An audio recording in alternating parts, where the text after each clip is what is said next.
আসসালামু আলাইকুম ওয়া রাহমাতুল্লাহি ওয়া বারাকাতুহু। সুপ্রিয় দর্শক, কাছের এবং দূরের যে যেখান থেকে আজকের ভিডিওটি দেখছেন শুনছেন, সকলকে অসংখ্য ধন্যবাদ।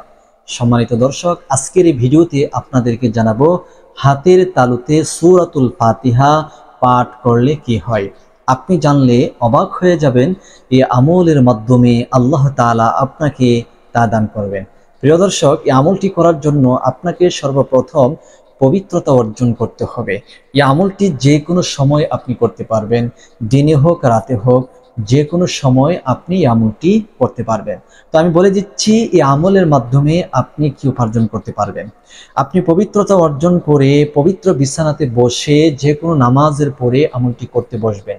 3 বার ইস্তেগফার আদায় করে নেবেন।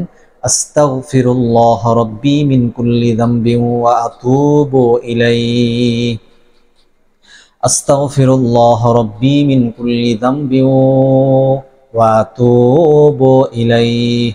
আস্তাগফিরুল্লাহ রাব্বি মিন কুল্লি যামবিন ওয়া আতুবু ইলাইহি। এরপরে 3 বার দুরূদ শরীফ পড়ে নেবেন। আল্লাহুম্মা সাল্লি আলা মুহাম্মাদ ওয়া আলা আলি মুহাম্মাদ কামা সাল্লাইতা আলা ইব্রাহিম ওয়া আলা আলি ইব্রাহিম ইন্নাকা হামিদুম মাজিদ।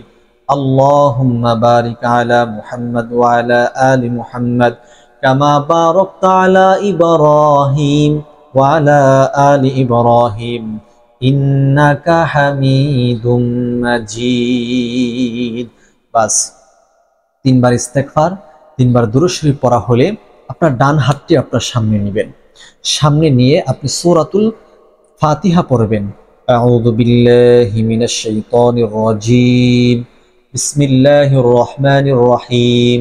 আলহামদুলিল্লাহি রাব্বিল আলামিন আর রহমানির রহিম মালিকি ইয়াউমিদ্দিন ইয়্যাকা না'বুদু ওয়া ইয়্যাকা নাস্তাঈন ইহদিনাস সিরাতাল মুস্তাকিম সিরাতাল্লাযীনা আন'আমতা আলাইহিম গায়রিল মাগদুবি আলাইহিম ওয়ালাদ-দাল্লিন।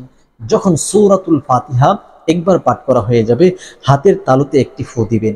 যার জন্য আমলটি করছেন তার মায়ের নাম, তার নাম উচ্চারণ করে হাতের তালুতে একটি ফু দিবেন।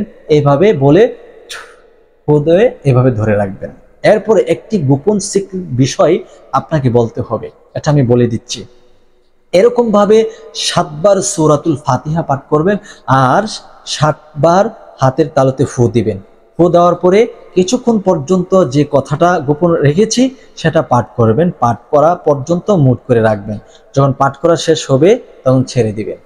বাস এরকম ভাবে 7 বার করবেন। যখন 7 বার পাঠ করা হয়ে যাবে, 3 বার দুরুদে ইব্রাহিম পাঠ করে নেবেন, অথবা যে কোনো দুরুদ আপনি পড়ে নিতে পারেন। প্রিয় দর্শক, এখন আমি আপনাদেরকে বলে দিব অথবা জানিয়ে দিব যে হাতের তালুতে সূরাতুল ফাতিহা 7 বার পরে 7টি ফু দিলে কি হয়। বিষয়টি জানার পূর্বে চ্যানেলে যারা নতুন আসছেন দয়া করে চ্যানেলটি সাবস্ক্রাইব করুন, ভিডিওটি শেয়ার করে প্রচার করুন, কারণ আপনার একটা শেয়ারের মাধ্যমে নতুন নতুন ভিডিও তৈরি করার জন্য আমাদের মনে উৎসাহ জাগে। তাই আসুন আমরা ভিডিওটি সবাই শেয়ার করি।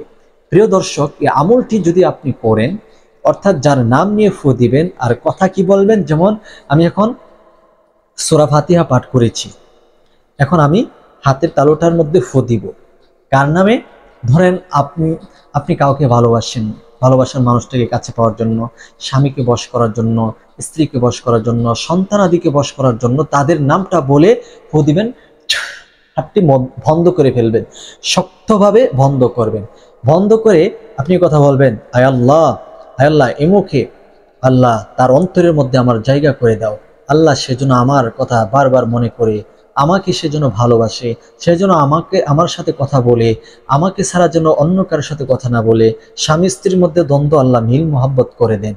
অর্থাৎ আপনার মনের কথাগুলা বলবেন হাতটি মুষ্টি করে। ইনশাল্লাহ এই আমলটি মাত্র 3 দিন করবেন। যে কোনো নামাজের পরে 3 দিন করবেন, অ্যাকশন ইনশাল্লাহ দেখতে পাবেন 3 দিনের ভিতরেই। আর যদি 3 দিনের ভিতরে ফল না দেখেন তাহলে 7 দিন করবেন, ইনশাল্লাহ কাজ হবে। তারপরও যদি আপনার কাঙ্ক্ষিত মানুষ আপনার সাথে কথা না বলে, আপনার সাথে রিলেশন অথবা আপনি তাকে না পান, সেক্ষেত্রে আপনি ধৈর্য এবং সবর দুটাই আপনার মধ্যে থাকতে হবে। হতে পারে এই ব্যক্তি আপনার জীবনে আল্লাহ তাআলা দেন নাই, যদি দিতেন তাহলে হয়তো বড় ধরনের কোনো ক্ষতি হইতো। কারণ আল্লাহ তাআলা যা জানে আপনি তা জানেন না। আল্লাহ তাআলা বলেন, লিমা তাকুলুনা মা লা তাফআলুন, হে আমার বান্দা বান্দি, আমি যা জানি তোমরা তা জানো না। অতএব আমরা যেহেতু জানি না, ইস্তেকামত আমাদের অন্তরে কায়েম করতে হবে, ধৈর্য এবং সবরের মাধ্যমে আল্লাহর কাছে চাইতে হবে। হতে পারে তার চাইতে সুন্দর, তার চাইতে উত্তম কোনো জিনিস আল্লাহ তাআলা আমাদেরকে দিবে। এটাই আমাদের ধৈর্য ধারণ করতে হবে। আর যারা পেয়ে গেছেন হয়তো বলবেন আল্লাহ তাআলা যেন এর মধ্যে মঙ্গল রাখে।